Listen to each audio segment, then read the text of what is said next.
ஆனால் வடக்கு தொகுதியை வானத்தி அக்கா எளிதாக கண்ணை மூடிக்கொண்டு ஜெயிப்பாங்க. அண்ணா அதுக்கு அண்ணாமலை சீட்டு கேட்டால் தானே கொடுப்பாங்க. அண்ணா அதான் உங்களை கிளாரிஃபை பண்ணுறேன். அது பாயிண்ட் இல்லைண்ணே. தொண்டர்கள் எல்லோரும் ஒருமித்த கருத்தில் ஒன்றாக இருக்கின்றோம். அதில் எது இல்லை. நான் முன்னாடி இருந்து லீடிங் த கேம்பெயின் பண்ணிக்கிட்டு இருக்கிறேன். என்னால் முடிஞ்சதை நான் செய்கிறேன். எங்களுக்குள்ள எதுவுமே இல்லை. ஆனால் நான் உறுதியாக சொல்லுகின்றேன், கோயம்புத்தூரில் செந்தில் பாலாஜி அவர்களை தோற்கடிக்க போவது கோயம்புத்தூர் மக்கள் என்று சொல்வதை விட கோவை திமுக காரங்க என்பதில் நான் உறுதியா இருக்கேன். ஆச்சி மசாலா எந்த சமையலும் ருசி தேடும் ரகசியம் 20 ரூபாய். நிறைய நம்முடைய முதலமைச்சர் அவர்கள், உதயநிதி ஸ்டாலின் அவர்கள், அக்கா கனிமொழி அவர்கள் நிறைய பேசுறாங்க. நிறைய சரியான தகவல்களை கூட தரவுகள் இல்லாம மக்கள் மன்றத்தில் பேசுறாங்க. அதையெல்லாம் கூட தினமும் மக்கள் மன்றத்தில் உண்மையை சொல்லணும். ஏன்னா வாக்கு செலுத்தக்கூடிய தமிழக மக்கள் ஒரு இன்ஃபார்ம்டு சாய்ஸ் யோசிச்சு வாக்களிக்கணும் அப்படிங்கறதுக்கான முயற்சி. இன்று பாரதிய ஜனதா கட்சியினுடைய எல்லா வேட்பாளர்களும் மொத்தம் 27 இடத்துல பாரதிய ஜனதா கட்சி போட்டியிடுதுங்க. 26 வேட்பாளர்கள் இன்னைக்கு வேட்புமனு தாக்கல் பண்ணியிருக்கிறாங்க. ஒரு பாரதிய ஜனதா கட்சியினுடைய வேட்பாளர் ஏப்ரல் 4ஆம் தேதி தாக்கல் பண்ணியிருக்கிறாங்க. மொத்தமாக மாநில தலைவர் அண்ணன் நயினார் நாகேந்திரன் அவர்கள், அக்கா திருமதி வானதி ஸ்ரீனிவாசன் அவர்கள், மயிலாப்பூர்ல தமிழிசை சவுந்தரராஜன் அக்கா அவர்கள் உள்ளிட்ட நம்முடைய மூத்த தலைவர்கள் எல்லோரும் வெற்றிகரமாக வேட்புமனுவை தாக்கல் செஞ்சிருக்கிறாங்க. அது மட்டும் இல்லை, இன்னைக்கு நம்ம இந்தியாவிலிருந்து பாரதிய ஜனதா கட்சியினுடைய மூத்த தலைவர்களும் இந்த வேட்புமனு தாக்கலின் போது கூட பங்கெடுத்திருக்கின்றார்கள். கோயம்புத்தூர்ல ராஜஸ்தான் மாநிலத்தினுடைய முதலமைச்சர் கோயம்புத்தூரில் அக்கா வானதி ஸ்ரீனிவாசன் அவர்களோடு பங்கெடுத்திருந்தார்கள். தேவேந்திர பட்னவிஸ் அவர்களும் தமிழகத்தில் இன்னைக்கு மதுரை அந்த பகுதியில் அவங்களும் பங்கெடுத்தாங்க. மூத்த அமைச்சராக இருக்கக்கூடிய பியூஷ் கோயல் அவர்கள் பங்கெடுத்திருந்தார்கள். திரு சுரேஷ் கோபி அவர்களும் தமிழகத்தில் சதன் பாட்டில் அவங்களும் பங்கெடுத்திருந்தார்கள். ஸோ நல்ல உற்சாகத்தோடு மக்களுடைய ஆசீர்வாதத்தோடு பாரதிய ஜனதா கட்சியினுடைய தலைவர்கள் வேட்புமனு அளித்திருக்கின்றார்கள். நிச்சயமாக ஒரு பெரிய மாற்றம் இந்த முறை வரும். அனைத்து இந்திய அண்ணா திராவிட முன்னேற்ற கழகம் தலைமையிலான தேசிய ஜனநாயக கூட்டணி 210 இடங்களை தாண்டி 234 ஆட்சி அமைப்போம் என்கின்ற முழு நம்பிக்கை எங்களுக்கு இருக்கு. அதே நேரத்தில் கடந்த 3-4 நாட்களில் முதலமைச்சர் அவர்கள் கோயம்புத்தூர் வந்திருந்தாங்க, வேற இடத்துக்கு வந்திருந்தாங்க, நிறைய கேள்விகள் வைத்திருந்தாங்க. அதற்கான பதிலை சொல்ல வேண்டிய கட்டாயம் இப்போ எங்களுக்கு இருக்கு. முதலமைச்சர் அவர்கள் தொடர்ந்து பேசுவது இந்த FCRA அமெண்ட்மெண்ட் பில்லை பற்றி பேசுறாங்க. இன்னைக்கு அது பாராளுமன்றத்தில் நடைமுறையில் இல்லை என்றாலும் கூட இன்னைக்கு நம்முடைய அரசு அந்த டிஸ்கஷன் நம்ம வாபஸ் வாங்கி இருக்கிறோம். ஆனால் கேரளாவிலிருந்து வேறு பகுதியிலிருந்து இந்த பாரதிய ஜனதா கட்சி கூட கேட்டிருந்தாங்க. நிறைய எதிர்க்கட்சி இன்னைக்கு நிறைய பொய் பேசுறாங்க சம்பந்தமாக. அது தமிழக மக்களுக்கு தெரியும். இன்னைக்கு FCRA என்பதே கொண்டு வரப்பட்டதே காங்கிரஸ் ஆட்சியில். FCRA என்பது ஃபாரின் கான்ட்ரிபியூஷன் ரெகுலேஷன் ஆக்ட். வெளியிருந்து யாராவது பணம் கொடுக்குறாங்கன்னா, அது எங்க இருக்கக்கூடிய NGO அந்த பணத்தை வாங்குறாங்கன்னா அது முறையான முறையில் வாங்கணும் என்பதற்காக திருமதி இந்திரா காந்தி அவர்கள் எமர்ஜென்சி சமயத்தில் வெளியிருந்து பணத்தை கொடுத்து உள்நாட்டில் ஒரு கழகத்தை ஏற்படுத்தக்கூடாது என்பதற்காக FCRA சட்டத்தை முதலாக 1976 கொண்டு வந்தாங்க. அதன் பிறகு FCRA சட்டத்தை மேஜராக கொண்டு வந்த சட்ட திருத்தமும் கூட 2010 அப்பொழுதும் காங்கிரஸ் DMK தான் சட்ட திருத்தத்தை கொண்டு வந்தாங்க. அதன் பிறகு 2016, 18, 20 வேறு காலகட்டத்தில் சிறு திருத்தம் நாம் செய்திருந்தாலும் கூட 2026 ஒரு அமெண்ட்மெண்ட் நம்ம கொண்டு வந்திருக்கோம். குறிப்பாக ஒரு FCA நிதி மூலமாக இருக்கக்கூடிய ஒரு NGO அமைப்பு அவங்களுக்கு லைசன்ஸ் கேன்சல் ஆயிடுச்சு, அப்பீலுக்கு போறாங்க. அப்பீல்லையும் அவங்களால முடியல, அல்லது அவங்க ஒரு ஃப்ரெஷ் ரெஜிஸ்ட்ரேஷன் கிடைக்கல, அல்லது ரெஜிஸ்ட்ரேஷனை ரெனியூவல் செய்ய முடியல அப்படின்னா என்ன ஆகும் என்பதற்கான ஒரு சட்ட திருத்தம். இது யாருக்கும் எதிரானது கிடையாது. ஆனால் தமிழகத்தில் முதலமைச்சர் பார்த்தீங்கன்னா இது சிறுபான்மையினருக்கு எதிரானது, கிறிஸ்டியன் கம்யூனிட்டிக்கு எதிரானது அப்படிங்கிற பொய் பிரச்சாரத்தை பேசுறாங்க. FCRA எல்லாருமே வச்சிருக்கிறாங்க, எல்லா அமைப்புகளும் வச்சிருக்கிறாங்க. வெளியிருந்து நிதி வந்து உள்ளே வேலை செய்யக்கூடிய எல்லோருக்கும் FCRA லைசன்ஸ் இருக்கு. ஆனால் இதிலும் கூட திரும்ப மைனாரிட்டி என்கின்ற போர்வையில முதலமைச்சர் அவர்கள் ஓட்டு வேட்டை நடத்தி கொண்டிருக்கின்றாரோ தவிர எந்த இடத்திலும் கூட உண்மையை பேசல. அதே போல நம்முடைய முதலமைச்சர் அவர்கள் திருநெல்வேலியில் பேசும் பொழுது பாரதிய ஜனதா கட்சி என்ன பண்ணுச்சு, மெட்ரோ திட்டத்தை கூட மதுரைக்கு கோயம்புத்தூருக்கெல்லாம் தடை பண்றாங்க அப்படின்னு திரும்ப அதே கதையை மறுபடியும் சுழற்ற ஆரம்பித்திருக்கின்றார்கள். உங்களுக்கு தெரியும், அதிகாரப்பூர்வமாக தமிழ்நாடு பாரதிய ஜனதா கட்சி கோயம்புத்தூர் மதுரைக்கு மெட்ரோ வேண்டும். அதிகாரப்பூர்வமாக அனைத்து இந்திய அண்ணா திராவிட முன்னேற்ற கழகம் எதிர்க்கட்சி தலைவர் எடப்பாடி பழனிசாமி அவர்கள் பிரதமரை சந்தித்து மெட்ரோ வேண்டும் என்கின்ற கோரிக்கை மனுவையும் கொடுத்திருக்கிறாங்க. அதனால மெட்ரோ கண்டிப்பாக கோயம்புத்தூருக்கும் மதுரைக்கும் வருவது உறுதி. ஆனால் நாங்கள் கேட்பது முதலமைச்சர் அவங்க கிட்ட, மெட்ரோ நீங்க சப்மிட் பண்ண வரைவு அறிக்கை, டிராஃப்ட் ப்ரொபோசல் அல்லது டீடைல்டு ப்ராஜெக்ட் ரிப்போர்ட், நீங்க என்ன பேர் வச்சாலும் கூட அதை மத்திய அரசு திருப்பி அனுப்பியிருக்காங்க. அனுப்பி இந்த ரிப்போர்ட்டை சரி பண்ணி திருப்பி அனுப்புங்கன்னு கேட்டாங்க. இன்னைக்கு ஆட்சி மன்றத்தில் இருந்த நீங்கள் அந்த ரிப்போர்ட்டை திருப்பி அனுப்பிச்சீங்களா இல்லையா மக்கள் மன்றத்தில் சொல்லுங்க.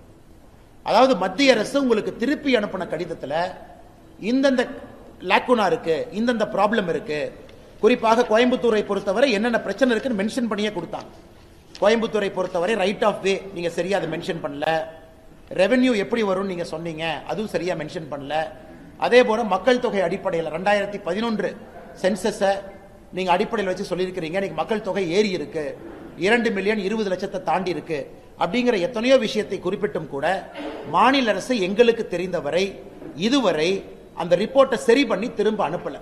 அப்படி இருக்கும் பொழுது திராவிட முன்னேற்ற கழகத்துக்கோ முதலமைச்சர் ஐயா ஸ்டாலின் அவர்களுக்கோ மெட்ரோவை பற்றி பேசக்கூடிய எந்த அருகதையும் இல்லை என்றுதான் நாங்கள் சொல்லுகின்றோம், நாங்கள் கருதுகின்றோம். தமிழக மக்கள் அப்படித்தான் நினைக்கிறாங்க. அடுத்து நீங்க பாத்தீங்கன்னா, நான் பத்திரிகையாளர் நண்பர்கள் யாரும் நான் தப்பா சொல்ல, ஆனா நீங்க நண்பர்கள் தப்பா நினைச்ச கூடாது, நான் ஒரு ஆர்குமெண்ட்டுக்காக உங்க முன்னாடி வைக்கிறேன். இப்ப கொஞ்ச நேரத்துக்கு முன்னாடி திமுக சார்ந்து இருக்கக்கூடிய சன் நியூஸ் அவங்க ஒரு செய்தி போடுறாங்க.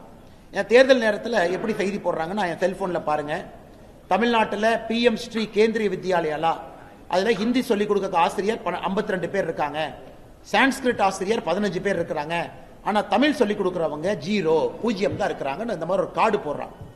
ஆனா அந்த கட்சியை சார்ந்த, உங்களுக்கு தெரியும், அந்த கட்சியை சார்ந்த திராவிட முன்னேற்ற கழகத்தினுடைய எம்பி டாக்டர் கலாநிதி வீராசாமி பாராளுமன்றத்தில் கேள்வி எழுப்புறாங்க, இந்த பிஎம் ஸ்ரீ பள்ளியில கேந்திரிய வித்யாலயால தமிழ் சொல்லிக் கொடுக்க ஆசிரியர்கள் இருக்கிறாங்களான்.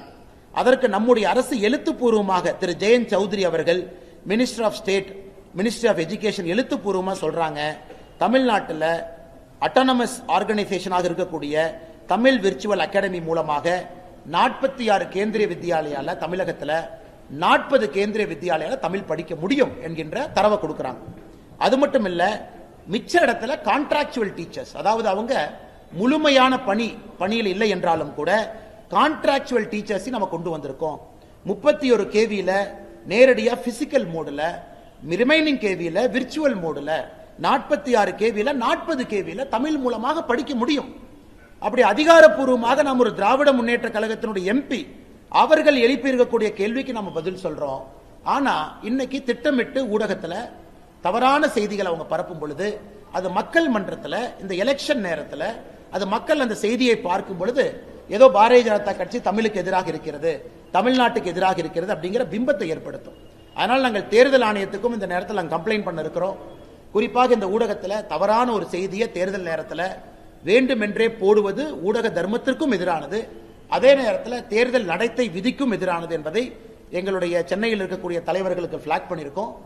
முக்கிய தலைவர்கள் எலெக்ஷன் கமிஷனோடு கான்டாக்ட்ல இருக்கிறாங்க, அவங்களும் போய் இன்னைக்கு தேர்தல் ஆணையத்தில் கொடுத்து சட்டப்படி நடவடிக்கை எடுக்க வேண்டும் என்று சொல்வாங்க. அடுத்து முதலமைச்சர் அவர்கள் கோயம்புத்தூருக்கு வந்திருந்த பொழுது திரும்ப அதே புராணத்தை பாடிட்டு போயிருக்கிறாங்க. கோயம்புத்தூருக்கு பாரதிய ஜனதா கட்சி எதுவுமே செய்யல, நாங்க எதுவுமே செய்யல. அந்த கேள்விக்கு பதில் சொல்றதுக்கு முன்னாடி இன்னொரு கேள்வியை நான் சொல்றேன். இன்னைக்கு கோயம்புத்தூருக்கு செந்தில் பாலாஜி அனுப்பிச்சிருக்காரு கோயம்புத்தூர் தெற்கு தொகுதியில் போட்டியிடுவதற்கு. கரூர்ல என்ன சொல்றாரு முதலமைச்சர், கரூர் எல்லாம் சுத்தி வளைச்சிட்டாரு, எதுவுமே விட்டு வைக்கல, என்ன சுத்தி வளைச்சாருன்னு எனக்கு தெரியலீங்க, அதனால இப்ப கோயம்புத்தூர் பக்கம் சுத்தி வளைக்கிறதுக்கு அனுப்புறோம். ஆனா ஆச்சரியம் என்னன்னா, நீங்க பாருங்க, கோயம்புத்தூர் தெற்கு தொகுதியில வேட்பு மனு கொடுத்திருப்பவர்கள் பட்டியல் எடுத்து பார்க்கும் பொழுது 18 சுயேட்சை வேட்பாளர்கள் கரூர்காரங்க இங்க வந்து வேட்பு மனு தாக்கல் பண்ணியிருக்கிறாங்க. 18 பேர் கோயம்புத்தூர் தெற்கு தொகுதியில 18 பேரு கரூரை சார்ந்தவர்கள் கோயம்புத்தூர் தெற்கு தொகுதியில சுயேட்சை வேட்பாளர். என்ன வேலை அவங்களுக்கு இங்க? அவங்கள படிச்சீங்கன்னா வேட்பு மனு தாக்கல் பண்ணவங்க சுயேட்சை பார்த்தீங்கன்னா விக்னேஸ்வரன், டிஎன்ஹெச்பி, காந்தி கிராமம் கரூர், முகமது இஸ்மாயில், கண்ணார சந்து, மாவடியான் கோவில் தேரு Karur, Babu 444D railway colony Karur, Praveenkumar, Arunachalam Nagar Pasupathi Palayam Karur, Suryakumar, DSP quarters, எல்லாமே டிஎன்ஹெச்பியை சுத்தியே தாக்கல் பண்ணியிருக்கிறாங்க. கரூர், பெருமாள் கோவில் ஸ்ட்ரீட்டு, நெரூர், ராஜபாண்டியன், இந்த மாதிரி Vijayan, Jothivadam east street, Uppidamangalam, Karur. So 18 பேர்த்த எப்பவுமே ஒரு வேட்பாளர்கள் சில இடத்துல போடுவாங்க, சுயேட்சை வேட்பாளர்கள் போடுவாங்க, மாற்று வேட்பாளர்கள் போடுவாங்க. ஆனால் எந்த அளவுக்கு இன்னைக்கு கோயம்புத்தூரில் அநியாயம் நடந்து கொண்டிருக்கிறது என்றால், திரு செந்தில் பாலாஜி போட்டியிடக்கூடிய கோயம்புத்தூர் தெற்கு தொகுதியில் 18 சுயேட்சை வேட்பாளர்கள் கரூர்ல இருந்து வந்து போட்டி போடுறாங்க. எதுக்கு? அவங்க வேட்பாளராக போட்டி போட்டா அவங்களுக்கு ஒரு அத்தாரிட்டி கிடைக்கும், ஒரு பாஸ் கிடைக்கும், அவங்க பூத் ஏஜென்ட் போட்டுக்கலாம். இலவசமா பொருளை கொண்டு வீடு வீடா குடிக்கிறது. யாராச்சும் வந்து என்னப்பா கருவுக்காரங்க என்னப்பா பண்றீங்கன்னு கேட்டா இல்லைங்கன்னா நாங்கெல்லாம் தேர்தலில் போட்டி போடுறோம். இதெல்லாம் அந்த அமாவாசை காலத்து டெக்னிக்கெல்லாம் 2026 தமிழக சட்டமன்ற தேர்தலில் கரூரை சார்ந்திருக்கக்கூடிய செந்தில் பாலாஜி அவருடைய அடியாட்களை, கரூரில் இருக்கக்கூடிய கட்சிக்காரங்களை சுயேட்சை வேட்பாளராக போட்டியிடக்கூடிய தொகுதியில் இறக்கி விட்டு நாயப்படி இதற்கும் எலெக்ஷன் ஆணையம் ஐடி கார்டு இதெல்லாம் கொடுப்பாங்க. வேட்பாளர் என்கின்ற போர்வையில் கோயம்புத்தூர் மக்களை உள்ள இறங்கி இந்த இலவசங்களை அளித்து இதன் மூலமாக அங்க இருக்கக்கூடிய அமைதியை குலைப்பதற்கான முயற்சி நடக்குது. அதனால கோயம்புத்தூர் தெற்கு தொகுதியாக இருக்கட்டும், எந்த தொகுதியாக இருக்கட்டும், என இலவச பொருட்களை இந்த மாதிரி போர்வையில் வந்து கொண்டு வரக்கூடியவங்க மீது கடுமையான சட்ட நடவடிக்கை எடுக்கணும். அதையும் கூட தேர்தல் ஆணையத்திற்கு பாரதிய ஜனதா கட்சியினுடைய எங்களுடைய மாவட்ட தலைவர் திரு ரமேஷ் அவங்க இருக்கிறாங்க. அவர்களும் இது எழுத்துப்பூர்வமாக கொடுக்க இருக்கிறாங்க. இவங்க மேல கண்காணிப்பு வைக்கணும், வாட்ச் வைக்கணும். உள்ளூர்ல இருக்கிறாங்க, சுயேட்சா போடுறாங்க, யாரு வேணாலும் எங்க வேணாலும் நிக்கலாங்கன்னா தேர்தல் ஆணையத்தின்படி 234 தொகுதியில் யாரு வேணாலும் எங்க வேணாலும் நிக்கலாம், தவறு கிடையாது. ஆனா 18 பேர் ஒரே ஊர்ல வந்து இன்னொரு ஊர்ல நிக்கிற அநியாயத்தை ஃபர்ஸ்ட் டைம் இந்தியாவில் பார்த்தா நான் பாக்குறேங்கன்னா அதையும் தேர்தல் ஆணையம் கவனித்துக் கொண்டிருக்கின்றார்களா என்கின்ற கேள்வியும் இந்த நேரத்தில் நாங்கள் எழுப்ப வேண்டிய கட்டாயம் இருக்கு.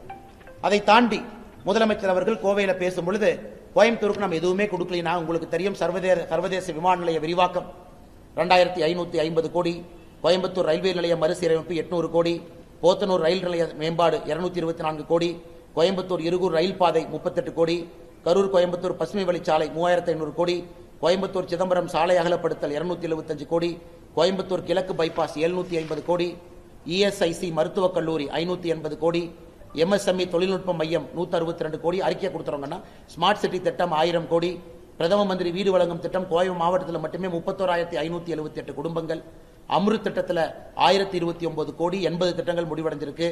சுவநிதி திட்டத்தில் சாலையோர வியாபாரிகள் கோயம்புத்தூர் மாவட்டத்தில் 31,725 பேர் பயன்பெற்றிருக்கிறாங்க. தொழில் முனைவோருக்கான கடனுதவி திட்டம், பிரதமருடைய முத்ரா திட்டம், இதுவரைக்கும் கோயம்புத்தூருக்கு மட்டுமே 3,04,990 அப்ளிகேஷன் நம்ம கொடுத்திருக்கோம். இந்திரதனுஷ் திட்டம் அதிலையும் நாம் கொடுத்திருக்கின்றோம். சென்னை, பெங்களூரு, கோவை, கொச்சி தொழில் வழித்தடம் 3806 கோடி, குழாய் மூலமாக நீர் வழங்குதல் அதிலும் பெரும் பகுதியை நம்ம செலவு பண்ணியிருக்கோம். பிரதமருடைய மலிவு விலை மருந்தகங்கள் கோவை மாவட்டத்தில் மட்டுமே 104, தமிழ்நாடு முழுவதும் 1579, இந்த ஒரு மாவட்டம் மட்டுமே 104. ஜனனி சுரக்ஷா திட்டம் அதுல கோயம்புத்தூர்ல 12,497 பயனாளிகள், கர்ப்பிணிகள், குழந்தைகள் இருக்கிறாங்க. இலவச சமையல் எரிவாயு உஜ்வாலா திட்டத்தில் கோயம்புத்தூர் மாவட்டம் மட்டுமே 46,753 பேர் பயனாளிகள் இருக்கிறாங்க. கோயம்புத்தூர்ல சிறு குறு நிறுவனங்களுக்கு மட்டுமே கடனுதவியாக 2024-25 32,490 கோடி ரூபாய் கொடுத்திருக்கோம். பிரதமருடைய விவசாய கௌரவ நிதி கோயம்புத்தூர் விவசாயிகளுக்கு 228 கோடி. பிரதமருடைய சூரிய மின் திட்டம் கோயம்புத்தூர்ல மட்டுமே 7,984 வீடு. கோயம்புத்தூரில் வழங்கப்பட்ட ஆயுஷ்மான் காப்பீடு அட்டை 4,31,348 பேருக்கு 5 லட்சம் ரூபாய் இன்சூரன்ஸ் அட்டை கொடுத்திருக்கோம். 70 வயதுக்கு மேல இருக்கக்கூடிய, அதாவது அனைத்தும் ஃப்ரீயா இருக்கக்கூடிய ஆயுஷ்மான் திட்டம் கோயம்புத்தூர்ல மட்டுமே 28,550. கோயம்புத்தூர்ல மட்டுமே பிரதமருடைய திறன் வளர்ச்சி திட்டம் கோயம்புத்தூர்ல மட்டும் 207 பயிற்சி மையம் இருக்கு. இவ்வளவு விஷயங்கள் பாரதிய ஜனதா கட்சி கோயம்புத்தூருக்கு செய்திருக்கும் பொழுது எப்படி ஒரு மாநிலத்தினுடைய முதலமைச்சர் வாய்க்கூசாம கோயம்புத்தூர்ல மீட்டிங் போட்டு கோயம்புத்தூருக்கு நாம் எதுவுமே செய்யவில்லை என்கின்ற பொய்யையும் பரப்பிவிட்டு சென்றிருக்கின்றார்கள். அதனால் அருமை சொந்தங்களே, பத்திரிகை நண்பர்களே, நாங்க தொடர்ந்து இந்த டெய்லி நடக்கக்கூடிய பத்திரிகையாளர் சந்திப்பில் திரு முதலமைச்சர் அவர்களாக இருக்கட்டும், எதிர்க்கட்சி நண்பர்கள் சொல்லக்கூடிய பொய்யை உடனுக்குடன் உங்களுக்கு நாங்கள் சொல்றோம். ஏன்னா காரணம், மக்கள் வாக்கு செலுத்தும் பொழுது உண்மையெல்லாம் தெரிஞ்சுக்கிட்டு சரியான முறையில் வாக்கு செலுத்தணும், சரியான நபர்களுக்கு வாக்கு செலுத்தணும். இந்த முறை தேசிய ஜனநாயக கூட்டணிக்கு முழுமையாக வாக்கு செலுத்துவார்கள் என்கின்ற முழு நம்பிக்கை எங்களுக்கு இருக்கு. இதை தாண்டி உங்களுக்கு கேள்வி இருக்குங்கன்னா நீங்க கேட்கிற கேள்விக்கு பதில் சொல்றேன்.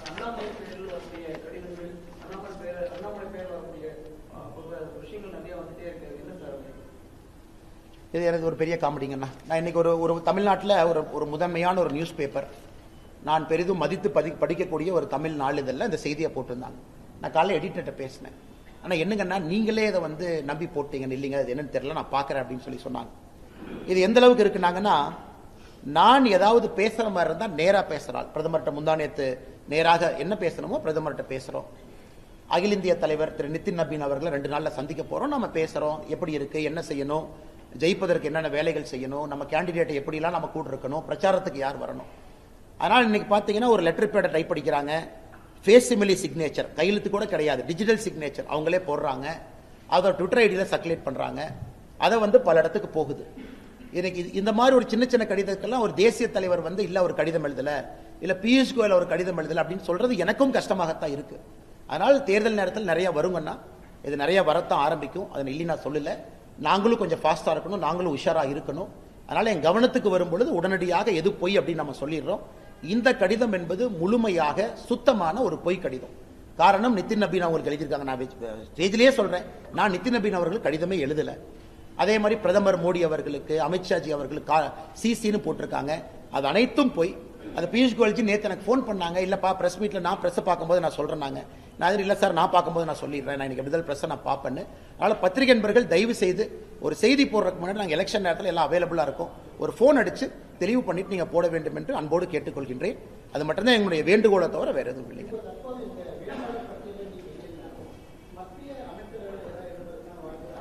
ஆனா இன்னைக்கு இல்லைங்க, நான் கட்சியினுடைய முடிவு, நம்ம நிறைய பேர் நிறைய விஷயம் சொல்றீங்க, நிறைய பேசிட்டாங்க, பொலிட்டிக்கல் கமெண்டேட்டர்ஸ் இதை பத்தி எல்லாம் சொல்லிட்டாங்க. நான் கட்சிக்கு ரொம்ப நாளைக்கு முன்னாடியே நான் வேண்டுகோள் விடுத்திருந்தேன், இந்த முறை நான் கேம்பெயின் பண்றேன்னு. கட்சி அதை ஏத்துக்கிட்டு கேரளா, புதுச்சேரி 3 நாள் கேரளா போயிட்டாங்கன்னா, நாளைக்கு காலையிலும் கேரளால தான் இருக்கேன். புதுச்சேரி 3 நாள், நாளைக்கு மத்தியானம் புதுச்சேரியில் இருக்காங்கன்னா, தமிழ்நாடு 9ஆம் தேதி ஆரம்பித்து 21ஆம் தேதி வரை தொடர்ந்து எல்லா நாளும் கேம்பெயின்ல தான் இருக்க போறோம் அக்ராஸ் தமிழ்நாடு. கட்சியும் அதை ஏத்துக்கிட்டு இந்த வேலையை செய்யணும்னு சொல்லிட்டாங்க. அதனால எல்லா வேட்பாளர்கள் இங்கே போட்டியிடுவது மகிழ்ச்சி.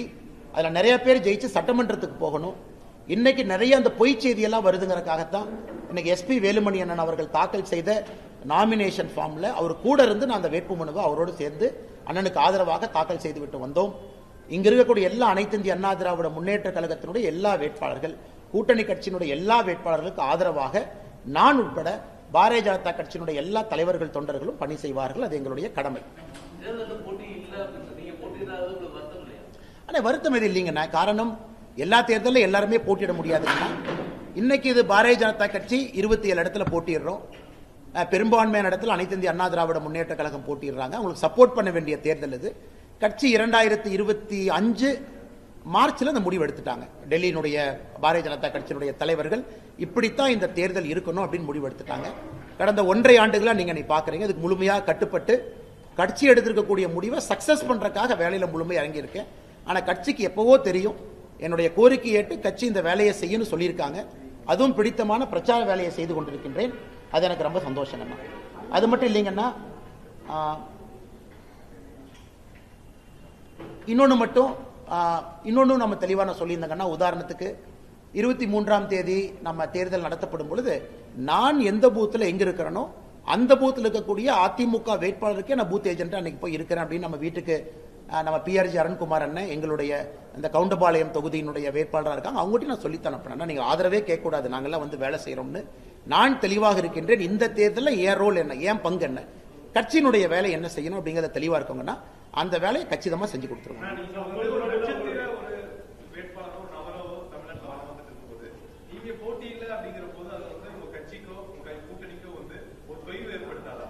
ஆனா நம்ம பிரச்சாரம் செய்யறோம், எல்லா இடத்துலயும் இருக்கோங்க. நான் எவ்ரிடே அவைலபிளா இருக்கோம், பிரஸ்லயும் பேசணும். பாருங்க, இன்னைக்கு அந்த வேலையை செய்யறேன், எல்லாத்துக்கும் போய் பேசணும். தமிழ்நாடு முழுசும் எங்கெல்லாம் வாய்ப்பு இருக்கோ அங்கெல்லாம் நம்ம போகணும். 27 பாரதிய ஜனதா கட்சிக்கு போகணும்.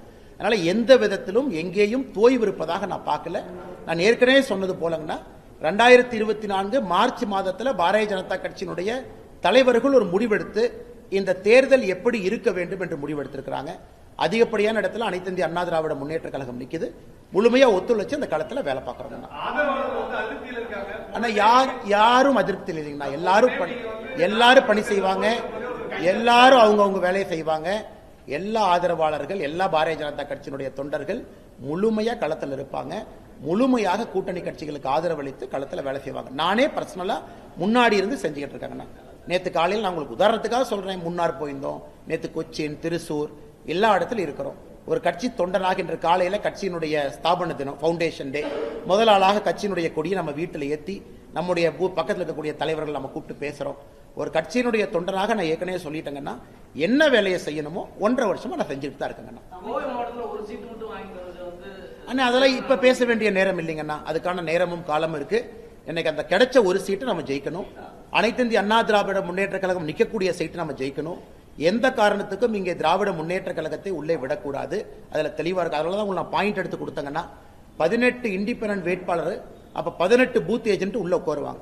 இந்த 18 பேர் சேர்ந்து தேர்தல் அன்னைக்கு கலாட்டா பண்ண என்ன ஆகும் நீங்களே யோசிச்சு பாருங்க. உதாரணத்துக்கு நான் சொல்றேன், இந்த 18 வேட்பாளர் 18 ஏஜென்ட் உள்ள உட்காருவாங்க. 18 பேர் ஒரு பூத்தில் உட்கார்ந்து கலாட்டா பண்ண எப்படி தேர்தல் நடத்த முடியும்? இதையெல்லாம் தடுப்பது எங்கள் வேலை, தொண்டனாக நாங்கள் செய்வோம்.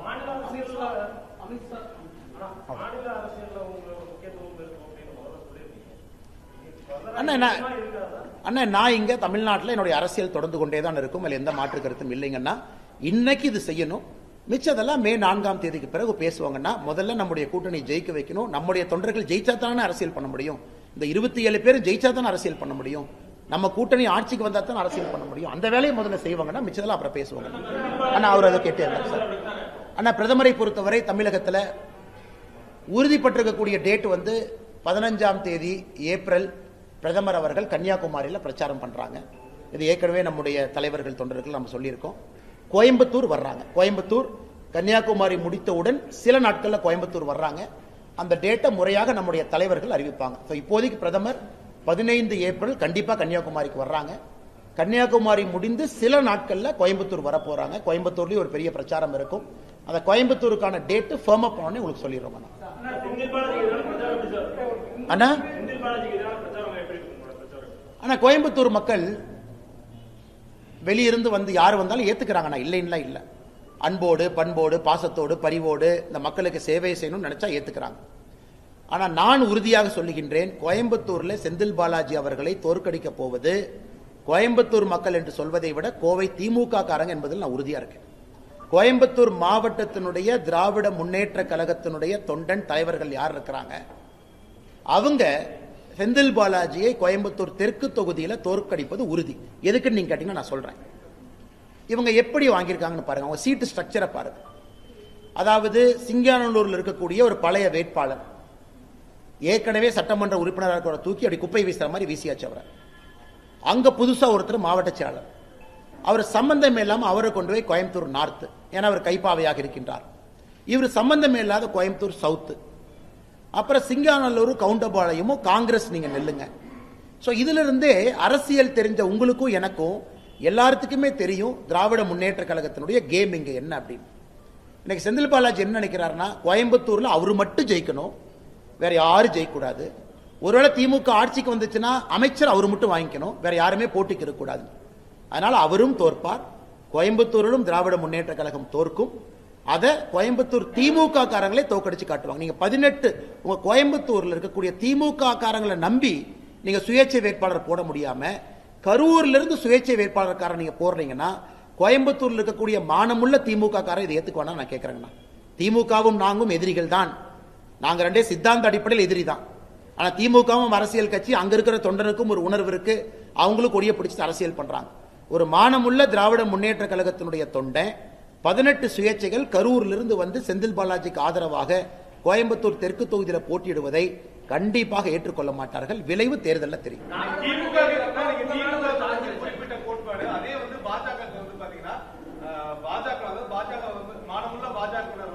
அண்ணாமலைக்கு சீட்டு கொடுக்கல, அவருக்கு ஒரு வாய்ப்பு கொடுக்கல அப்படிங்கிற சமூக வலைதளங்கள்ல அதிகமா எழுதியிருக்காங்க. இதே உணர்வு தான் முன்னாள் மாநில அண்ணா. அதுக்கு அண்ணாமலை சீட்டு கேட்டா தானே கொடுப்பாங்க அண்ணா. அதான் உங்களுக்கு கிளாரிஃபை பண்றேன், அது பாயிண்ட் இல்லைன்னு. தொண்டர்கள் எல்லோரும் ஒருமித்த கருத்துல ஒன்றாக இருக்கின்றோம், அதுல எது இல்லை. நான் முன்னாடி இருந்து லீடிங் த கேம்பெயின் பண்ணிட்டு இருக்கிறேன், என்னால் முடிஞ்சதை நான் செய்யறேன், எங்களுக்குள்ள எதுவுமே இல்லை. நான் ஸ்பெசிபிக்கா சொன்னதுங்கன்னா அண்ணன் மூத்த பத்திரிகை அண்ணனுக்கே தெரியும், செந்தில் பாலாஜி அவருடைய இந்த அட்டூழியத்தை கோயம்புத்தூர் மாவட்டத்தினுடைய திராவிட முன்னேற்ற கழகம் ஏற்றுக்கொள்ளுமாங்கிற கேள்வியை தான் நான் வைக்கிறேன். நீங்களே சைலண்டா திமுக காரங்கிட்ட போய் கேளுங்க, அவங்களே ஏத்துக்க மாட்டாங்க. எப்படி ஏத்துக்குவாங்க? எப்படி ஏத்துக்குவாங்க? எல்லாம் வெளியிருந்து கொண்டு வந்து அண்டா குண்டா வெளியிருந்து, எல்லாமே வெளியிருந்து, குஜராத்ல இருந்து, மத்திய பிரதேசல இருந்து, ராஜஸ்தான்ல இருந்து சாரி இதெல்லாம் கொண்டு வந்து எல்லாமே வெளியிருந்து. அப்ப கோயம்புத்தூர்ல எதுக்கு ஒரு அரசியல் கட்சி இருக்கணும்? கோயம்புத்தூர் மக்களுக்கு எதுக்கு அவங்க அரசியல் பண்ணணும்? ஆனால் தெளிவாக இருக்கின்றோம், களம் முற்றிலும் மாறிவிட்டது.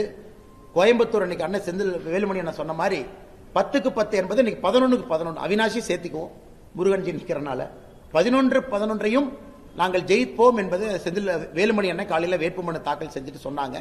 கொங்கு பகுதி முழுவதும் தமிழ்நாடு முழுவதும் ஜெயிக்க வேண்டும் என்பது எங்களுடைய எண்ணம். அதற்கு கடுமையா உழைப்பு.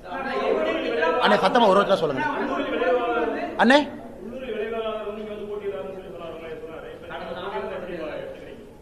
அண்ணா அதான் நான் சொல்றேங்கண்ணா, அதாவது அந்த எப்பவுமே இந்த கிரீக் பிலாசபி படிச்சீங்கன்னாங்கன்னா ஒரு ராஜா வந்து பக்கத்து நாட்டை பிடிப்பான், அப்ப தப்பிச்சுக்குவான்.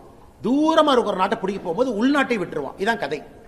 என்னை கரூரும் போய் கோயம்புத்தூர்ல எதுவும் இல்லாம உள்ளதும் போச்சு நொல்லக்கண்ணா அப்படிங்கிற மாதிரி ரெண்டும் இல்லாம ஒரு மனிதர் இருக்கத்தான் போறார். நீங்க 4ஆம் தேதி மே அந்த செய்தியை நீங்க பார்க்கத்தான் போறீங்க. கரூர் முற்றிலும் இன்னைக்கு திமுக கையில் இருந்தாலும் 4 தொகுதியும் போய் என்னை கோயம்புத்தூர்ல திமுகவுக்கு எந்த தொகுதியும் கிடைக்காத ஒரு நிலைமை வரும்போது, அது பேராசை, இது பேராசை. கரூர் 4 வேணும், கோயம்புத்தூர் 10 வேணும், செந்தில் பாலாஜி அனுப்பு. செந்தில் பாலாஜி கடவுளாங்கண்ணா. அதனால கோயம்புத்தூர் மக்கள் தெளிவாக இருக்கின்றார்கள். அம்மன் அர்ஜுன் அவர்கள் மிக தரமான ஒரு வேட்பாளர். கோயம்புத்தூர் தெற்கு தொகுதியை பொறுத்தவரை நடந்து வீதி வீதியாக வீடு வீடாக போகக்கூடிய ஒரு வேட்பாளர். அவருக்கு எங்கிட்ட பிடிச்சதே நடந்து போற ஆளுங்கண்ணா, வண்டியை யூஸ் பண்றது இல்லை. அதனால அம்மன் அர்ஜுன் அவர்கள் அங்க ஃபைட் பண்றாரு, கம்பீட் பண்றாருலாம் ஒண்ணு இல்லைங்கண்ணா. அம்மன் அர்ஜுன் அவர்களுடைய வேகமான வேலையை பார்த்து செந்தில் பாலாஜி அவர்கள் தாக்கு பிடிக்காம வெளியே கரூர்ல பாருங்க. சரி அண்ணனுக்கு நான் உதாரணம் சொல்றேன். இன்னைக்கு கரூர்ல செந்தில் பாலாஜிக்கு மாற்று வேட்பாளர் யாருங்கண்ணா? கரூர்ல செந்தில் பாலாஜியினுடைய மாற்று வேட்பாளர் அவருடைய சொந்த தம்பி அசோக். இன்னைக்கு அசோக் சைலண்டா நாமினேஷன் ஃபார்மையும் கொடுத்துட்டு இடி 1.5 வருஷமா தேடிச்சு. தமிழ்நாடு போலீஸ் 1.5 வருஷமா கோழி அமுக்கிற மாதிரி அமுத்தி வச்சிருந்தாங்க. அவர் வெளியே உள்ள அந்த அடக்கோழி பாத்தீங்கன்னா முட்டை போட்டதுக்கு அப்புறம் கோழி அமுத்தி வைக்கிற மாதிரி எங்கேயோ பதுக்கி வச்சிருந்தாங்க. இன்னைக்கு அவங்களுக்கு அந்த பெயில் கிடைத்த பிறகு செந்தில் பாலாஜியினுடைய சகோதரர் திரு அசோக் கரூர் திராவிட முன்னேற்ற கழகத்தினுடைய வேட்பாளரோடு போறார். ஆனா எங்கேயாவது செந்தில் பாலாஜி சொன்னாரா என்னுடைய சகோதரர் அசோக் வந்து டம்மி கேண்டிடேட் நீங்க சொன்னாரானா? அதனால எனக்கு நாளை நான் கரூரை பார்த்துக்கிட்டு இருக்கேன். ஸோ அபிஷியல் டிஎம்கே கேண்டிடேட்னுடைய வேட்பு மனு நிராகரிக்கப்படுதான் நான் பார்த்துக்கிட்டு இருக்கேன். வேணும்னே ஒரு ஃபால்ட்டி டாக்குமெண்ட்டை கொடுத்து நிராகரிக்கப்பட வச்சுட்டு வேற வழி இல்லை, டம்மி வேட்பாளர் அசோக் தான், அவரு தான் உதயசூரியன்ல போட்டிடுவாருங்கிற டிராமாவும் கரூர் நடக்கிறதுக்கு வாய்ப்பு இருக்கு. இவ்வளவு சின்னாபின்னமாய் ஜனநாயகத்தை பண்ணிக்கிட்டு இருக்கிறாங்க. இதுல முதலமைச்சரும் உடந்தையா இருக்கிறாங்க.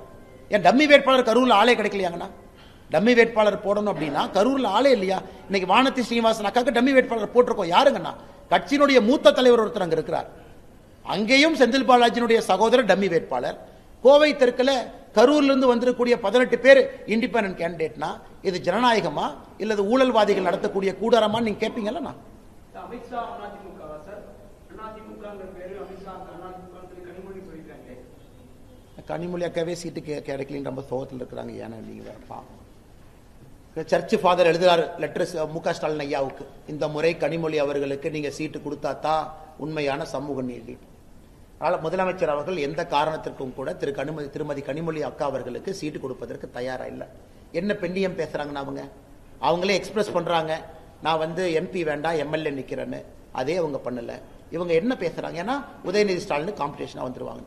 திருமாவளவன் அவர்கள் அவர் எம்பி இருக்கக்கூடிய அவரு போய் நாமினேஷன் ஃபார்மை தூக்கிட்டு போறாரு காட்டுமன்னார் கோவிலுக்கு.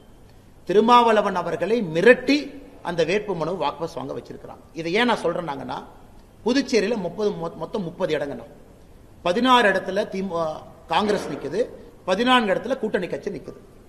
அவர்களுக்குள்ள கூட்டணி உடன்படிக்கை எட்டாத காரணத்தினால திருமாவளவன் 3 இடத்துல எக்ஸ்ட்ரா போட்டி போடுறார். 3 இடத்துலயும் பானை சிம்பிள் கொடுத்தாச்சு. மார்க்சிஸ்ட் கம்யூனிஸ்ட் கட்சி 3 இடத்துல எக்ஸ்ட்ரா போடுது. காங்கிரஸ் 6 இடத்துல போட்டி போடுறாங்க. நேத்து திருமாவளவன் புதுச்சேரியில் எப்படி பிரச்சாரம் பண்றாருன்னா, தயவு செய்து யாரும் விடுதலை சிறுத்தைகள் கட்சிக்கு ஓட்டு போட வேண்டாம், பானை சின்னத்திற்கு ஓட்டு போட வேண்டாம், கட்சியினுடைய கட்டுப்பாட்டை மீறி 3 பேர் போட்டி போடுறாங்கன்னு. அதனால திருமாவளவன் நிலைமையை நினைச்சு பார்த்தா எனக்கே பாவமா இருக்கு. ஒரு கட்சியினுடைய தலைவர் கட்சிக்கு ஓட்டு கேட்பாரு, ஆனா திருமாவளவன் புதுச்சேரியில 3 பேர்த்துக்கு எக்ஸ்ட்ரா ஓட்டு போடாதீங்கன்னு சொல்றாரு. தமிழ்நாட்டில் கொடுத்த வேட்பு மனுவை வாபஸ் வாங்கக்கூடிய நிலைமையில திருமாவளவன் இருக்கிறாங்க. இதுதான் தமிழகத்தினுடைய சமூக நீதி. ஏன்னா இங்க மேடம் இருக்கிறாங்க, ஒரு ஆங்கில பத்திரிகைக்கு திருமாவளவன் அவர்கள் பேட்டி எடுத்த போது என்ன சொன்னாங்க? தமிழ்நாடு அரசியல் களம் மாறுது, கூட்டணி ஆட்சிக்கு வாய்ப்பு இருக்கிற மாதிரி தெரியுது, அப்ப என்னுடைய குரல் அங்க இருந்தா தான் சரியா இருக்கும். அப்ப இவர் என்ன எதிர்பார்த்தாரு? டிஎம்கே மெஜாரிட்டிக்கு வராது, நாமளும் போட்டு எம்எல்ஏ ஆயிக்கலாம், ஒரு கொலிஷன் கவர்மெண்ட் வந்தா ஒரு மினிஸ்டரோ டெப்டி சிஎம் வாங்கிக்கலாம் ஐடியா பண்ணார். இன்னைக்கு திமுக ஏங்க இதெல்லாம் வெளிப்படையா சொல்றீங்க? நம்ம ஆட்சிக்கு வர மாட்டோம் மக்களுக்கு தெரியும், நீங்க எதுக்கு வெளிப்படையா அந்த மாதிரி சொல்றீங்க? அதனால நீங்க வேட்புமனு வாபஸ் வாங்குங்கன்னு அண்ணன் திருமாவளவன் அவர்களை கொச்சைப்படுத்தி இருக்கின்றார்கள், கேவலைப்படுத்தி இருக்கின்றார்கள். தமிழகத்தில் இருக்கக்கூடிய தலித் சமுதாயத்தினுடைய பெருமக்கள் இதை பார்த்துக் கொண்டிருக்கின்றார்கள். SC/ST சமுதாயத்தினுடைய தலைவர்கள் தொண்டர்கள் பார்த்துக் கொண்டிருக்கின்றார்கள். அவருடைய தலைவருக்கு நடந்த அநியாயம் இது சமூக நீதிக்கு எதிரானது என்பது எங்களுடைய கருத்து. அண்ணா ஆனா கோயம்புத்தூர்ல பட்டி போட முடியாதுங்கண்ணா, ஏன்னா சவுத்துல இடம் இல்லை.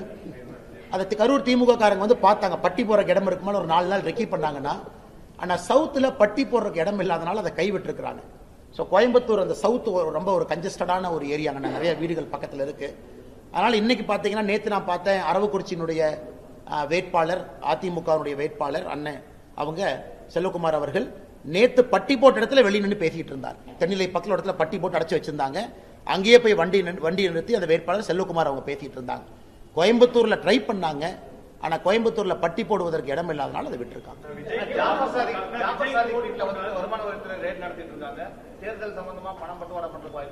நாங்கள் அந்த இடியினுடைய press note, income tax press நோட்டுக்கு வெயிட் பண்றோம்னா, இன்கம் டாக்ஸ் அவங்க எல்லாம் முடிச்சிட்டு பிரஸ் நோட் ரிலீஸ் பண்ணுவாங்க அதிகாரப்பூர்வமாக.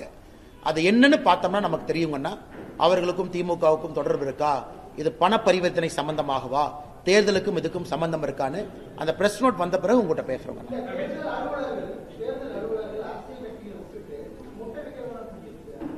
அண்ணே அது ரொம்ப கஷ்டம் தானே. நேற்று பிரச்சாரத்தில் கூட அண்ணே சொன்னார், அண்ணே ஹாஸ்பிட்டலுக்கு போயிட்டு இருந்தேனே 50,000 ரூபாய் பணம் வச்சிருந்தே பிடிச்சி கொண்டே உட்கார வச்சுட்டாங்கண்ணே. அதனால தேர்தல் ஆணையம் கொஞ்சம் மனிதாபிமான அடிப்படையில் வேலை பார்க்கணும்.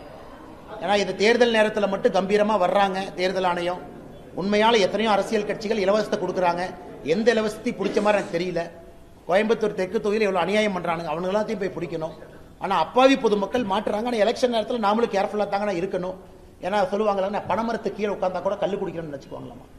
பணமரத்து கீழே உட்கார்ந்தா கூட, நாம் பணமரத்துக்கு பக்கத்தில் உட்காரக்கூடாது. அதனால தேர்தல் நேரத்தில் பொறுப்புணர்வோடு பணம் எடுத்துட்டு போனா கூட தயவு செஞ்சு கொஞ்சம் குறைவா எடுத்துட்டு போங்க, கரெக்டா டாக்குமெண்டோட எடுத்துட்டு போங்க. பொதுமக்களுக்கு நிறைய இடத்துல தொந்தரவு ஆகுது, இல்லை என்று சொல்லவில்லை. தேர்தல் ஆணையம் அதை கருத்துல கொள்ளுங்க. அண்ணா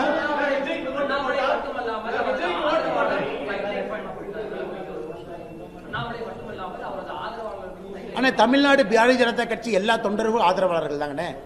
அங்க இருக்க எல்லா தலைவர்களும் ஆதரவாளர்கள். இதுல என்ன பிரிச்சு சொல்றீங்க? எல்லாரும் நம்முடைய தொண்டர்கள், எல்லா நம்முடைய சகோதர சகோதரிகள், எல்லோரும் வெற்றி பெற்று எல்லோரும் போகணும். நான் தான் அதிகாரப்பூர்வமா உங்ககிட்ட சொல்லிட்டேன், நான் சீட்டு கேட்கல, ரொம்ப நாளைக்கு முன்னாடியே கட்சியிட்ட சொல்லிட்டேன். உங்களுக்கு டவுட்டா இருந்தா நீங்க தலைவர்கிட்ட கிளாரிஃபை பண்ணலாம். பியூஷ் கோயல் கிட்ட அண்ணாமலை சொன்னது உண்மைங்களா நீங்க கிளாரிஃபை பண்ணுங்க. அல்லது நிதின் நபீன்ஜி எங்களுடைய அகில இந்திய தலைவர் தமிழ்நாட்டுக்கு டூர் வரும்போது தயவு செஞ்சு கிளாரிஃபை பண்ணுங்க. ஆனா பொய்யா நான் சொல்றேன், கட்சி எனக்கு இந்த முறை நீ பிரச்சாரம் பண்ணுப்பாங்கிற பொறுப்பை கொடுத்திருக்கு, அந்த பொறுப்பை நாம செய்யறோம்.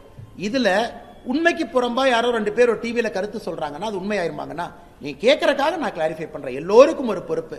அதே போல இந்த முறை வேட்பாளரா சில பேர் இருக்கு. இல்ல அப்படின்னா 2029 லோக்சபா தமிழ்நாடு குறைந்தபட்சம் 59 லோக்சபா சீட்டு வரும், குறைஞ்சபட்சம் 59 லோக்சபா சீட்டு. அதுல இந்த முறை யாருக்கு வாய்ப்பு கிடைக்கலையோ பாரதிய ஜனதா கட்சியினுடைய தலைவர்கள் அடுத்த முறை போட்டியிட போறாங்க. அந்த எலெக்ஷன் 2 வருஷத்துல வரப்போகுது. இன்னைக்கு எம்எல்ஏ எலெக்ஷன்ல நிறைய தலைவர்கள் போட்டி போடுறாங்க. வாய்ப்பு கிடைக்காதவங்க 2029 லோக்சபால போட்டி போடுவாங்க. அங்கேயும் எங்களுக்கு தலைவர்கள் வேண்டுமல்லங்கண்ணா. லோக்சபா எலெக்ஷன்லயும் பாரதிய ஜனதா கட்சி நிக்கணும் அல்லங்கண்ணா. இன்னைக்கு இந்த 1/3 உமன் ரிசர்வேஷன் பில் வந்தா தமிழ்நாடு குறைஞ்சபட்சம் 59 லோக்சபா சீட் உறுதியா 2029. அதனால அங்கேயும் போட்டியிடணும், எல்லா இடத்துலையும் போட்டியிடணும். எல்லா தலைவர்களுக்கும் தெரியும் யாரை எங்கே போட்டியிட சொல்ல வேண்டும் என்பது. விஜய்க்கு ஓட்டு போட்டால் திமுக ஆட்சிக்கு வந்து சொல்லிட்டு அண்ணன் எஸ்பி முடிவு கருத்து சொல்லியிருக்காரு. அப்படின்னு இருக்கும்போது விஜய்க்கு போகக்கூடிய ஓட்டுகளை நீங்க எப்படி தடுப்பீங்க? எல்லா தலைவர்களும் பிரச்சாரம் பண்ணிட்டுங்கன்னா, மக்கள் பொறுத்தவரை கடைசி 10 நாள்ல இது இருமுனை போட்டியா மாறும் என்பது நான் தொடர்ந்து சொல்லிக் கொண்டிருப்பதுங்கண்ணா. Election will always become a 2 corner contest. Last 2 வீக்ஸ்ங்கண்ணா, கடைசி 2 வாரம் அப்படித்தான் மாறும். ஏன்னா மக்களுக்கு அந்த ட்ரெண்ட் தெரிஞ்சிடும். சில பேர் நினைப்பாங்க இப்போ ஓட்டு போட வேண்டாம், அடுத்த எலெக்ஷன் போடலாம், இப்போ அவங்க 2 பேர் தான் நிற்கிறாங்க, இவங்களுக்கு போடலாம், இவங்களுக்கு போட்ட ஒரு வேளை இவங்க வந்துருவாங்களோ வேண்டாம். மக்கள் ரொம்ப புத்திசாலிகள். அதாவது இந்தியாவுடைய வாக்காளர்கள் ரொம்ப யோசிச்சு ஓட்டு போடுறவங்க. ஆனால் விஜய் அவர்கள் அரசியல் வந்ததை நான் முதல்ல இருந்து சொல்றேன், வரவேற்கிறேன், இருக்கட்டும், களத்தில் இருக்கட்டும்.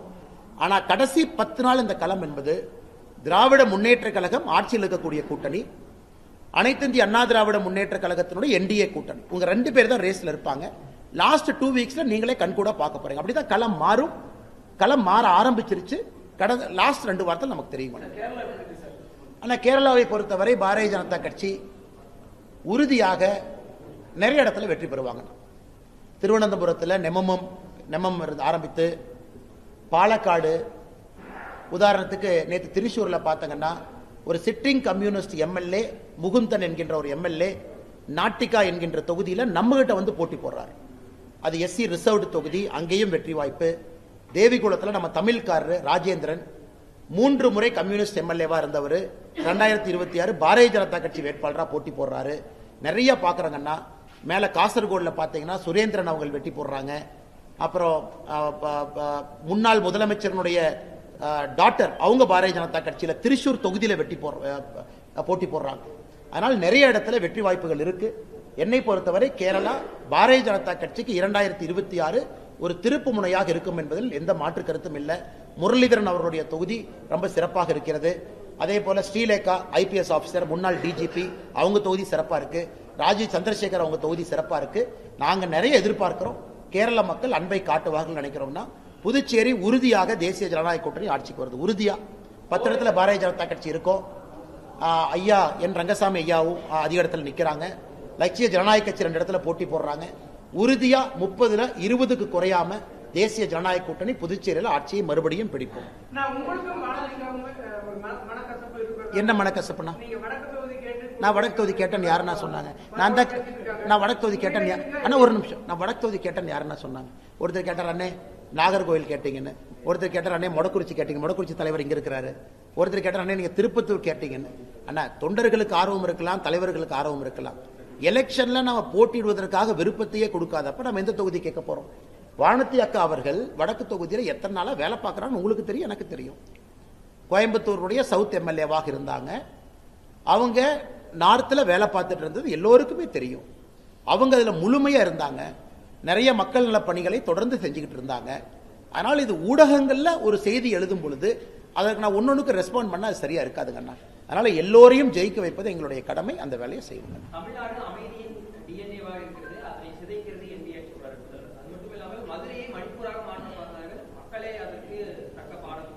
இரண்டே மக்கள் பாடம் போட்டுனாங்க, ஒரு பாடம் போட்டலையா? இவங்க போய் திருப்பரங்குன்றத்தில் மன்னிப்பு கேட்டது யார்? மண்டி போட்டு மன்னிப்பு கேட்டது யார்? திராவிட முன்னேற்ற கழகத்தினுடைய அரசு. கோர்ட்டு முன்னாடி போய் கை கட்டி சாரி சார் நாங்க இந்த மாதிரி பண்ண மாட்டோம் சார்னு சொன்னது யாரு? Madurai commissioner, Madurai collector. நாங்க சொன்னோமா? யாராவது ஒரு பாரதிய ஜனதா கட்சியினுடைய தொண்டனோ தலைவனோ வேறொரு கட்சியை சார்ந்தவர்களோ திருப்பரங்குன்றம் இஷ்யூல நாங்க மன்னிப்பு கேட்டோமா? திருப்பரங்குன்றம் இஷ்யூல மன்னிப்பு கேட்டது திராவிட முன்னேற்ற கழகத்தினுடைய அரசு. பாடம் யாருக்கு புகட்டப்பட்டது? திமுகவுக்கு புகட்டப்பட்டது. அதே போல தமிழ்நாடு இன்னைக்கு அமைதி பூங்காவா இருக்காங்கன்னா, எத்தனை கொலைகள் எத்தனை கற்பழிப்பெல்லாம் நம்ம பேசுறாங்க. அடுத்து பிரச்சாரத்தில் பேசுறோம் புள்ளி விவரத்தோடு. எத்தனை நடக்குது? இதன் அமைதி பூங்காவா இருக்கா? இந்தியாவில் இன்னைக்கு சட்டம் ஒழுங்குல அதல பாதாளத்தில் ஒரு நாடு இருக்குன்னா நம்முடைய தமிழ்நாடு தான். அதனால முதலமைச்சர் அவர்கள் எந்த ஊர்ல இருந்து பார்த்து பேசுறாருன்னு தெரியலீங்கன்னா, அவர் இன்னும் கொஞ்ச நாள் ஒரு வாரம் சுத்தினாருன்னா களம் தெரிஞ்சிடும். இப்பதான் மக்களை முதலா பாக்குறாங்க. இத்தனை நாளா கட்சிக்காரங்களை தான் பார்த்துக்கிட்டு இருந்தார். ஒரு 10 நாள் தான் மக்களை பாக்குறாங்க. அதனால முதலமைச்சருக்கே தெரியும் மக்களுடைய கோபம் எல்லை கடங்காத ஒரு கோபமாக இருக்கிறது என்பது அவருக்கு தெரியும். ஆனா எல்லாருக்குமே பண்றோம். இப்ப வேலுமணி அண்ணனுக்கு போய் நம்ம நாமினேஷன் ஃபார்ம் கொடுத்துட்டு வந்தோம். நான் கூட அண்ணன் கூட இருந்தோம். அண்ணனுக்கு ஆதரவு தெரிவிச்சிருக்கிறோம். எல்லா நம்ம கோயம்புத்தூர்ல இருக்கக்கூடிய எல்லா நம்முடைய அதிமுக வேட்பாளர்கள் எல்லாத்துக்கும் நம்ம போகணும். தமிழ்நாடு முழுவதும் போகணுங்கன்னா இந்த 14 நாள்ல எவ்வளவு செய்ய முடியுமோ எல்லாத்துக்கும் நம்ம செஞ்சிருக்கோம். ஆனா வடக்கு தொகுதி வானதி அக்கா எளிதாக கண்ணை மூடிக்கொண்டு ஜெயிப்பாங்க. ஏன்னா மக்களுடைய ஆதரவு, பெரும் ஆதரவு பாரதிய ஜனதா கட்சிக்கு, வானதி அக்காக்கு எல்லாருக்குமே வடக்கு தொகுதியில் பெரும் ஆதரவு இருக்கு. அனைத்து இந்திய அண்ணா திராவிட முன்னேற்ற கழகம் ஸ்ட்ராங்கா இருக்கிறாங்க. பாரதிய ஜனதா கட்சி ஸ்ட்ராங்கா இருக்கு. கோயம்புத்தூர் தெற்கு தொகுதியில நீங்க நான் சொல்ற எழுதி வச்சுக்கங்க. அம்மன் அர்ஜுன் அண்ணன் ஒரு வரலாறு காணாத வெற்றி அவர் பெற போறார். நீங்க எழுதி வச்சுக்கங்க. வீடு வீடாக சென்று சந்து புந்தெல்லாம் போயிட்டு இருக்காங்க. இவங்க அண்டாவை தூக்கிட்டு இங்கே 2 பேர் திமுக காரங்க ஓடிட்டு இருக்கிறாங்க. அதனால கோயம்புத்தூரை பொறுத்த வரைக்கும் எங்கேயுமே கடுமையான பிரச்சாரம் என்று சொல்வதை விட மக்களை சந்தித்து அன்பை கேட்டால் போதும், மக்கள் ஓட்டு போட்டுருவாங்க. கோயம்புத்தூருக்குள்ள எங்கேயுமே பிரச்சனை இருப்பதாக நான் பார்க்கலீங்க. எங்கேயுமே பிரச்சனை இல்லை. ஆமாங்க மேடம். மேடம் அதை பத்தி நிறைய ஆர்டிக்கல் எழுதுறாங்க. இன்னைக்கு ஒரு பாரதிய ஜனதா கட்சியினுடைய எம்எல்ஏ அங்க கோயம்புத்தூர் நார்த் வந்த பிறகு குறைகள் இருக்கு, நான் இல்லைன்னு சொல்லலீங்க. MSMEக்கு நம்ம நிறைய பண்ணியிருக்கோம். நான் டேட்டாலாம் படித்தேன். இருந்தும் இந்த உலக காலச்சக்கரத்தில் MSME கொஞ்சம் பிரச்சனைகள் கோயம்புத்தூர்ல இருக்கு. ஒரு வலுவான குரலாக நம்முடைய சட்டமன்ற உறுப்பினர் அவங்க இருப்பாங்க. ஒரு ஸ்பெஷல் இன்ட்ரெஸ்ட் எடுத்து நாங்கள் சரி பண்ண போறோம். பண்ணிக்கிட்டே முடிஞ்சதை செஞ்சுக்கிட்டே இருக்கோம். ஏன்னா நிறைய இன்னைக்கு ஜியோ பொலிட்டிக்கல் ரிஸ்க்ல கோயம்புத்தூருடைய MSME இருக்கு. அதனால உறுதியாக தனி கவனம் கோயம்புத்தூருடைய MSMEக்கு நாங்கள் கொடுத்து உறுதியாக நாங்கள் அதை சரி செய்வோம் என்கின்ற நம்பிக்கையை நாங்கள் அளிக்கின்றோம்.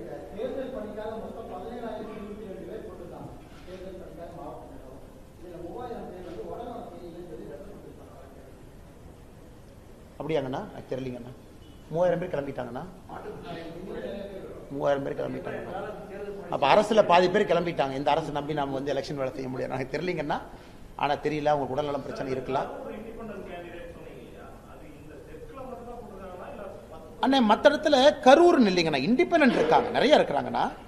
பட் இதில் தான் கரூர் வந்து ரொம்ப ஸ்டார்க்காக 18 பேர் இருந்தாங்க. மற்ற இடத்துல 1-2 தாங்க நான் பார்த்தேன். தெற்கில் தான் அந்த 18 பேர் பார்த்தேன். 18 பேர் தெற்கில்.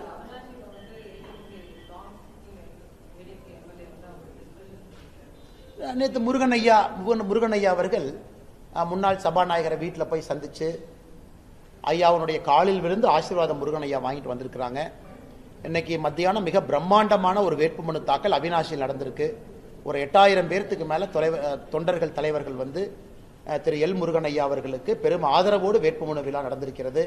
ஆனால் அவினாசியை பொறுத்தவரை கடந்த முறை எப்படி ஏடிஎம்கே 50,000த்திற்கு மேற்பட்ட வாக்கு வித்தியாசத்தில் வெற்றி பெற்றார்களோ, இந்த முறை பாரதிய ஜனதா கட்சி ஏடிஎம்கே நாங்கள் இணைந்து அதை விட பெரிய மார்ஜினில் நம்ம ஜெயிக்க போறோம். நேற்றே ஐயா தனபால் அவங்களை சந்திச்சுட்டு வந்துட்டாங்க. அவரும் தனபால் அவர்களும் ஊடகத்தில் இந்த ரூமருக்கெல்லாம் முற்றுப்புள்ளி வைத்து அவரும் ஒரு செய்தி வெளியிட்டிருக்கிறாங்க. அதனால் எந்த பிரச்சனையும் இருப்பதாக நாங்கள் பார்க்கவில்லை.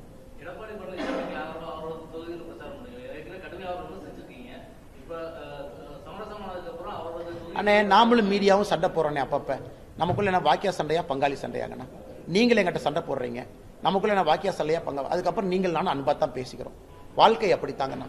இதுல வந்து கசப்புகளை உள்ள வச்சுக்கிட்டு சுமந்து போற அளவுக்கு நம்ம டாடாய்ஸ் மாதிரி 300 வருஷம் 600 வருஷம்லாம் வாழ்ந்தீங்கன்னா வாழ்றது 80 வருஷம். அதனால கசப்புகள் இருந்ததுன்னா அதெல்லாம் அன்னைக்கே போயிருச்சுங்கன்னா. என்னை கட்சி ஒரு முடிவு எடுத்திருக்கு, அந்த முடிவுக்கு கட்டுப்பட்டு எல்லோரும் பணி செய்கின்றோம். நமக்குள்ள எப்படி உறவு இருக்கோ அப்படித்தான், அந்த உறவு அப்படித்தாங்கண்ணா. சில இடத்துல நாமளே சண்டை போட்டுக்கிறோம். சண்டை என்ன ஆரோக்கியமா உங்க சேனலுக்காக நீங்க போடுறீங்க, நான் கட்சிக்காக நான் போடுறேன். 5 நிமிஷம் கழிச்சு நீங்கள் நானும் பேசுகிறது இல்லையா? அப்படிலாம் கிடையாதுங்கண்ணா. எல்லோருக்கும் நாங்கள் பணி செய்வோம். நன்றிங்கண்ணா. என்னங்கண்ணா? எங்க என்ன சொன்னாலும் இப்படி ஓட்டினா எப்படி? நல்ல சொன்னாலும் ஓட்டுறீங்க. இல்ல சும்மா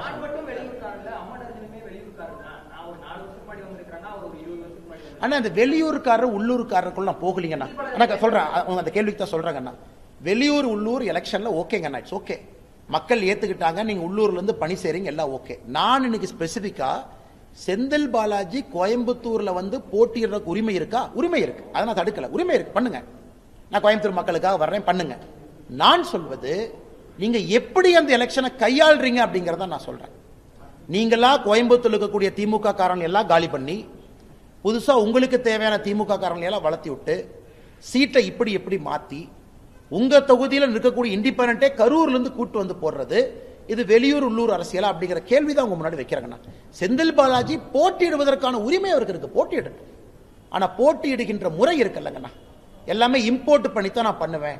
லோக்கல் டிஎம்கே யாரையும் பக்கத்தில் ஓட விட மாட்டேன், யாரையும் நான் நம்ப மாட்டேன் அப்படின்னு சொல்வது எப்படி உள்ளூர்ல இருக்கக்கூடிய திராவிட முன்னேற்ற கழகத்தினுடைய தொண்டர்கள் தலைவர்கள் அதை ஏற்றுக்கொள்வார்கள் என்கிற குற்றச்சாட்டை தான் நாங்கள் வைக்கிறோம். நன்றிங்க.